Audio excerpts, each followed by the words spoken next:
নমস্কাৰ মোৰ চেনেললৈ আপোনালোকক স্বাগতম জনাইছো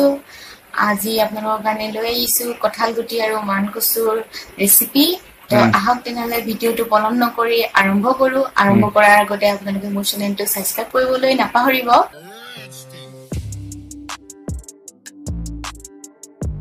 আমি বনাব স্টাৰ্ট কৰিছো মান কচু ঠাৰি কিডাল আমি ধুনীয়াকৈ চুচটো গুচাই লৈছো টুকুৰা কাটিছো কঁঠাল গুটিটো দুফাল কৰি লৈছো সোনকালে সিজিবৰ কাৰণে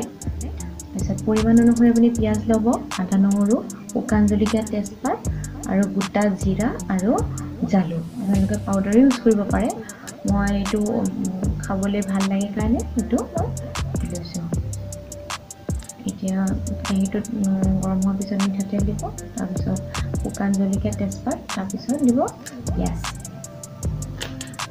গেছটো লো ফ্লেমত দি অলপমান লৰাব আদা নহৰু পেষ্টটো দিলোঁ তাৰপিছত যিখিনি খুলি থৈছিলোঁ জিৰা আৰু জালুক সেইখিনি দিয়াব লাহে লাহে লৰাই পেলাই কালাৰটো ভাল ৰঙচুৱা হোৱাৰ পিছত কচুখিনি দি দিলোঁ দি পেলাই এতিয়া লাহে লাহে লৰাম অকণমান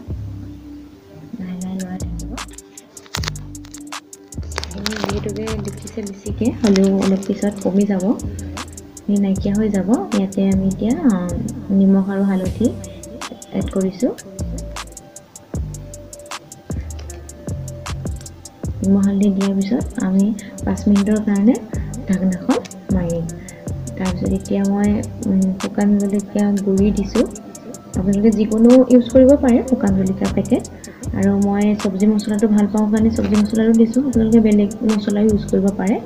আৰু এইটো অপচনেল হয় নিদিবও পাৰে তাৰপিছত এতিয়া এইটো আমি দি পেলাই লৰাই অলপ সময়ৰ কাৰণে ঢাকি থৈছোঁ যিহেতুকে কঁঠাল গুটিটো অকণ সিজোতে টাইম লাগে তো আপুনি 5 মিনিটৰ মূৰে মূৰে কঁঠাল গুটিটো সিজিছে নাই চাই থাকিব এইটো এতিয়া খাব হৈছেই এইখিনি খাব হৈছে অলমষ্ট হ'লেও কঁঠাল গুটি এইটো চাব লাগিব সিজিছে নাই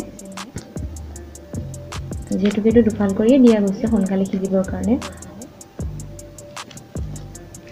লাহে লাহে লৰাই পেলাই চাই থাকিব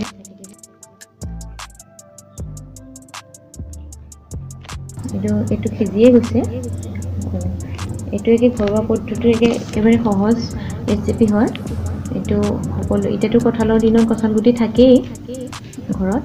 আৰু কচুটোতো থাকে এয়া হ'লেই আৰু খাবৰ কাৰণে হ'লেই আৰু আপোনালোকে মোৰ চেনেলটো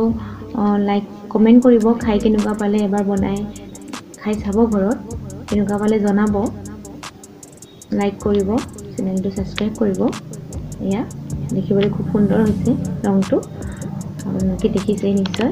খুব সুন্দৰ হৈছে খাবও বহুত সুন্দৰ হ'ব আপোনালোকে ৰুটিৰ লগতো খাব পাৰে ভাতৰ লগতো খাব পাৰে